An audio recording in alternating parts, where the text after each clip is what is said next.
بسم اللہ الرحمن الرحیم، میں ہوں رانا شکیل الرحمان۔ پروگرام سیاسی بیٹھک میں برج ٹی وی پر خوش آمدید۔ 31/3/2022 یعنی کہ کل وزیر اعظم صاحب کے خطاب کا پوری قوم کو انتظار تھا کہ کوئی نئی بات کریں گے، کوئی سرپرائز دیں گے، لیکن کوئی بھی سرپرائز نہیں آیا اور وہ 1 گھنٹے کا خطاب تھا۔ صرف اور صرف سازشوں کا ذکر کیا گیا۔ امریکہ کی جانب سے حکومت کے خاتمے کی دھمکی دی گئی، خارجہ پالیسی کو توڑنے کی کوشش ہو رہی ہے اور منحرف سیاست میر جعفر غدار ہیں اور سیاستدان جان بوجھ کر اس سازش کا حصہ ہیں۔ ٹی وی چینلز پر تحریک انصاف کے رہنماؤں نے باغی اراکین کے لیے نامناسب الفاظ استعمال کیے اور پھر چند روز بعد وزیر اعظم نے باپ بن کر ان کو واپس آنے کی دعوت دی۔ اتحادی جماعتوں کو بھی نہ بخشا گیا اور پھر 3.5 پونے 4 سالوں بعد ان کے ہیڈ کوارٹر جانا پڑا۔ اور مزے کی بات یہ کہ ان کے گھر جا کر عدم اعتماد کی تحریک کے بارے میں بات کرنا بھی مناسب نہ سمجھا۔ کیا یہی سیاست ہے؟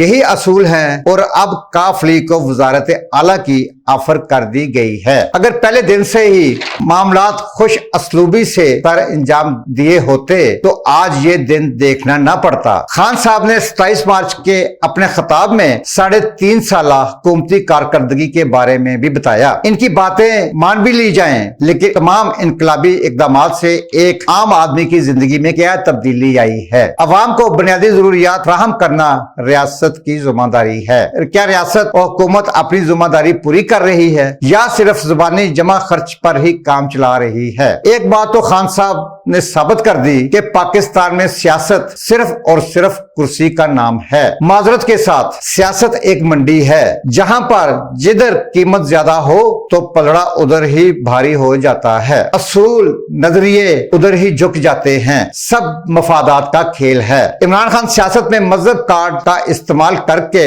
عوام کے دل جیتنے کی کوشش کر رہے ہیں۔ مذہب کو سیاست میں لانے کے نتائج پہلے بھی ہمارے ملک نے بہت برداشت کیے ہیں۔ خدارا اب اس کارڈ کو دوبارہ اپنی سیاست کے لیے استعمال نہ کرے۔ ہمارا ملک اس نازک صورتحال میں اس کو برداشت کرنے کا متحمل نہیں ہو سکتا۔ باقی سب باتیں چھوڑ دے، ہمارا دین اسلام کسی بھی انسان کا نام بگاڑنے اور اسے سرے عام جلسوں میں گالی دینے کا حکم نہیں دیتا۔ انسان چاہے کرپٹ ہو یا چور ہو، جب تک عدالتیں اسے ثابت نہ کریں، سزا نہ دیں، انہیں مجرم نہیں کہا جا سکتا۔ ہر کسی کی عزت نفس ہوتی ہے، اختلاف اپنی جگہ، لیکن عزت نفس مجروح کرنے کا حق کسی کے پاس نہیں ہے۔ اختلاف رائے تو جمہوریت کا حسن ہے۔ ڈاکٹرز اور پڑھا لکھا طبقہ 2018 کے الیکشن میں تحریک انصاف کے سب سے بڑے سپورٹر تھے۔ اس حکومت نے آتے ہی پی ایم ڈی سی جیسا منظم ادارہ توڑ کر ایک نیا ادارہ پی ایم سی کے نام سے بنا دیا۔ پھر ہاسپٹلوں میں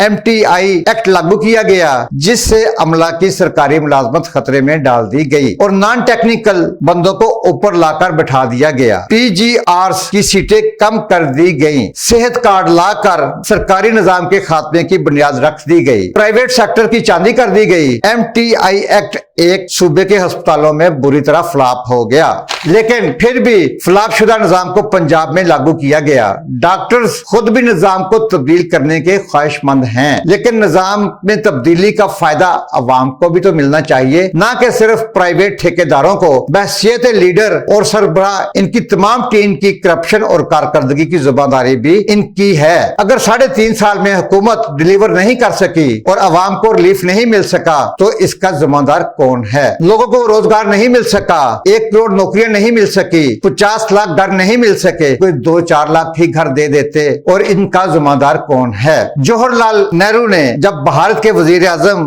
بنے تو وہ اپنے حلف کے بعد مہاتما گاندھی کے پاس حاضر ہوئے اور ان سے پوچھا، باپو ہم نے انڈیا کو کیسے چلانا ہے؟ مہاتما گاندھی نے جوہر لال نہرو کو مشورہ دیا، آپ اگر انڈیا کے مقبول ترین وزیر اعظم بننا چاہتے ہیں تو آپ دیش میں کبھی آٹا، سائیکل اور سنیما کے ٹکٹ مہنگے نہ ہونے دینا۔ گاندھی رکے اور پھر کہا، آٹا غریب کا کھانا ہے، یہ مہنگا ہوگا تو غریب بھوکا مر جائے گا اور بھوکی عوام حکومت نہیں چلنے دے گی۔ سائیکل غریب کی سواری ہے، یہ مہنگی ہوگی تو غریب کا پہیہ رک جائے گا اور اگر غریب کا پہیہ رک گیا حکومت کا کوئی سسٹم نہیں چلنے دے گا. اور سینما غریب کی تفریح ہے اور اگر یہ مہنگا ہو گیا تو غریب سرکار کو فٹ بال بنا لے گا. لہذا آپ کو کچھ بھی کرنا پڑے آٹا، سائیکل اور سینما یہ تینوں مہنگے نہیں ہونے دینا. جواہر لال نہرو نے یہ بات پلے باندھ لی. آج بھی انڈیا میں سینما، سائیکل اور آٹا سستا ہے اور لوگ کہتے ہیں کہ آپ اگر انڈیا کو توڑنا چاہتے ہیں تو آپ بالی ووڈ بند کر دیں اور